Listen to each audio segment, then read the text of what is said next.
กุหลาบแดงกำลังกำลังบานที่อ้ายส่งมอบให้แม่สมยงนำน้องความรักไว้อย่าได้ห่างบัดหาเจ้าพี่ขอฝากให้เจ้าพี่ขอฝากให้เจ้า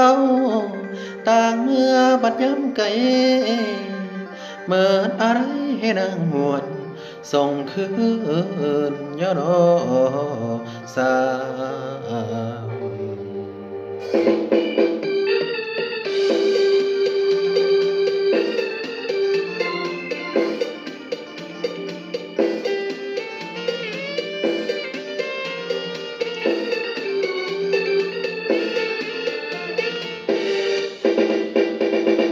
14กุมภาวันวา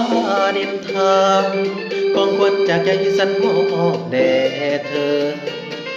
ฝากใจดวงนี้ที่มันละเมอ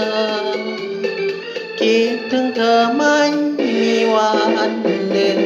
กุหลาบสีแดงที่มอบแด่คุณเพื่อเป็นไออุ่นเมื่อยามคุณเหงาฝากไปกระชิบหัวใจเบาๆเมื่อยามคุณเศร้ามันคงผ่อนคลาย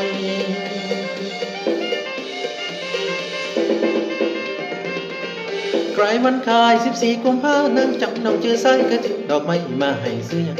คิดบางครั้งเฮานั่งคุยกันเคยเอาบ่น้ำตานั่งพิงดิ่งนะนั่งจำได้หรือบ่รู้นะบ่สามตัวเด้อคือพ่อคือนั่นแค่ไหน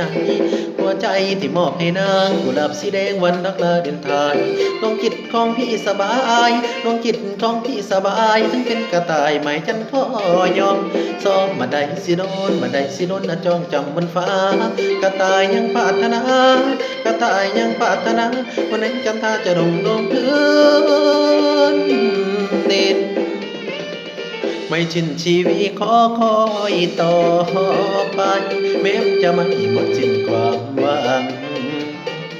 กุหลาบแดงเจ้าเอ๋ยขอเจ้าจงฟังวันไหนเขาช่างเจ้าจงคืนมาขึ้นมาบ้านเฮือนซ่านบ่อนเก่าคันเห็นหน้าเจ้าระคืนเฝ้าเยาวนองให้คิดพอระคนทรงเดินนางให้คิดพอคนทรงเดินนางคันจะมามันสายให้ส่งคืนเดินน้องส่งคืนเดินนางน้อง